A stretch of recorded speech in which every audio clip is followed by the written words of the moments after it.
नमस्कार दोस्तों। वीडियो शुरू करने से पहले अगर आपके मन में एमपीपीएससी या उससे संबंधित जो विषय हैं इनसे संबंधित कोई डाउट है तो आप कमेंट कर बतलाएं। हम या तो कमेंट में आपका जवाब देंगे या अगर महत्वपूर्ण टॉपिक है तो उसके ऊपर वीडियो बनाएंगे। तो अगर आपके मन में ऐसा कोई डाउट है जो लगता है कि महत्वपूर्ण है तो आप कमेंट कर बताएं। आज का जो ये वीडियो है, इस वीडियो में हम बात ये करेंगे कि जब हम तैयारी करते हैं तो तैयारी करते वक्त हर दूसरे दिन हर तीसरे दिन मन में ये विचार आता है कि एमपीपीएससी की तैयारी नहीं हो रही, हर दूसरे दिन इसे छोड़ने की इच्छा होती है, तो क्या करें। जब हम एमपीपीएससी की बात करते हैं तो अगर आपके मन में ये विचार आ रहा है कि यार तैयारी हो नहीं रही, हर दूसरे तीसरे दिन मन में इच्छा हो रही कि तैयारी को छोड़ दें, तो इसका सीधा सा मतलब ये है कि आपकी तैयारी सही चल रही है। अब आप कहेंगे सर ये क्या बात हो गई। देखिए, ये जो विचार है ये विचार आना स्वाभाविक है और हर विद्यार्थी जो तैयारी करता है उसके मन में ये विचार आता ही है, क्योंकि आप भी जानते हैं एक कठोर एक टफ एग्जाम है जिसमें आपको लगातार धैर्य रखते हुए परिश्रम करना होगा। तो अगर ये विचार आपके मन में आ रहा है, कुछ लोग कहते हैं कि सर हमारे मन में कभी ये विचार ही नहीं आया कि मेरा सिलेक्शन नहीं होगा, हमारा सिलेक्शन तो होगा। ये एक गलत धारणा है। अगर आपके मन में ये विचार आता है कि यार मेरा सिलेक्शन होगा कि नहीं होगा, तो इसका मतलब आप सही राह पर है। सिलेक्शन होना नहीं होना ये आपके हाथ में नहीं है। आपके हाथ में अगर एमपीपीएससी से संबंधित कोई चीज है तो वह है सही दिशा में मेहनत या परिश्रम करना। तो अगर ये विचार आपको आता है कि हर दूसरे तीसरे दिन इच्छा होती है कि इसकी तैयारी को छोड़ दे, तो इसमें धैर्य रखना है, बिल्कुल भी तनाव नहीं लेना है। ये एक सहज मानसिक प्रक्रिया है ना। ये सभी के साथ ये व्यवहार होता है। लेकिन फिर भी अगर बार बार ये चीजें आपको आती है और आपका कह सकते हैं जो पढ़ाई है, आपका रूटीन है, उसको तोड़ती है, खराब करती है, तो इसका एक तरीका है, उसको समझिए। जब हम एमपीपीएससी की तैयारी के लिए आते हैं तो इसके दो तरीके हैं। एक तो हम भावनात्मक रूप से इसकी तैयारी करने को आ जाते हैं। मन में आया, नाम सुना, अरे डीसी डीएसपी, हाँ भैया मैं तैयारी करूंगा। एक तो ये तरीका है।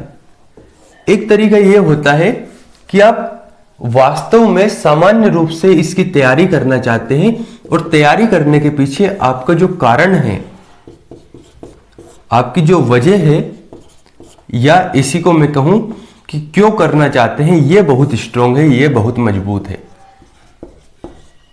दो ही कारण हो सकते हैं।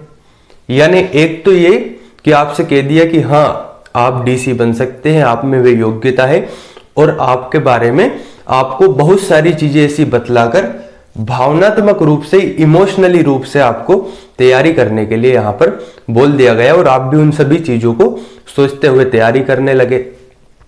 लेकिन तैयारी करते वक्त कहां पता था कि 1 से 1.5 साल तो इसके सिलेबस को समझने और इसकी तैयारी करने में ही लग जाते हैं। इसका सिलेबस ही कंप्लीट नहीं होता।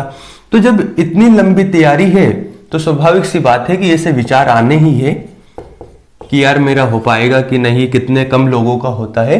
तो ये एक भावनात्मक तरीका हो गया। दूसरा ये कि तैयारी करने का कारण या वजह आपको स्पष्ट हो। तो अब ऐसी स्थिति में आपको करना क्या है। आपको सबसे पहले इस बारे में सोचना है कि आखिर मैंने जो एमपीपीएससी की तैयारी शुरू की थी इसके पीछे मेरा कारण क्या है। अगर आप इस क्यों को ढूंढ लेते हैं कि ये मेरा कारण है, ये मेरी वजह है, या आपका ये जो क्यों है, ये क्यों स्पष्ट हो जाता है कि मैं इसलिए तैयारी कर रहा हूं, और ये क्यों स्पष्ट होना चाहिए 100% के साथ। ये नहीं कि 50% आपको स्पष्ट है। अगर 50% स्पष्ट होगा तो यकीन मानिए कि आपका रूटीन बार बार टूटना है। हर कभी हर कुछ विचार पीएससी को लेकर आएंगे। एक बार अच्छे से बैठकर इस क्यों को स्पष्ट कर लीजिए कि मुझे तैयारी क्यों करनी है।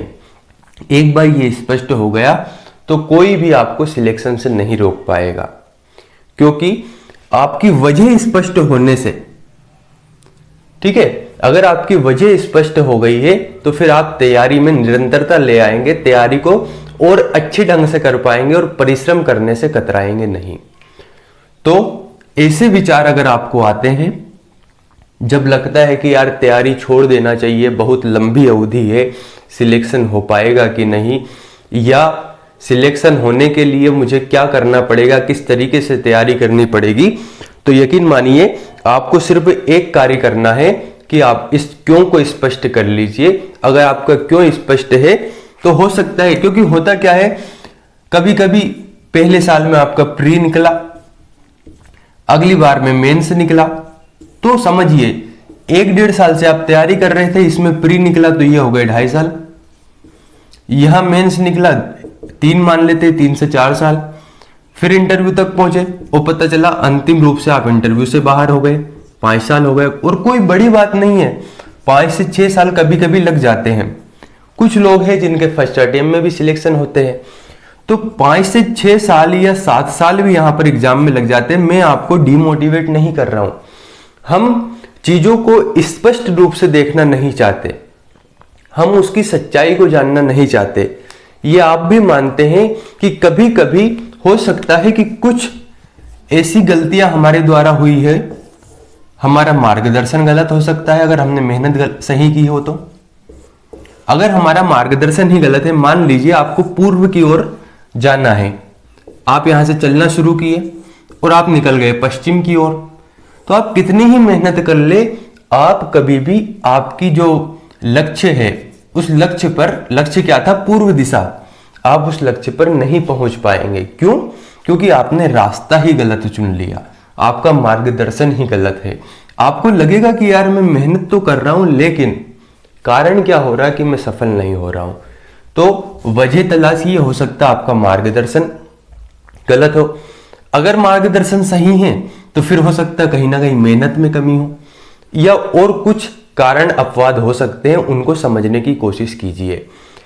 तो अगर ये नहीं कह रहा कि फर्स्ट अटेम्प्ट में सिलेक्शन नहीं होता, सिलेक्शन होता है, लेकिन हमें धैर्य रखना है, और धैर्य तभी रखा जाएगा जब आपको वजह या इसका जो कारण है वे स्पष्ट हो जाएगा।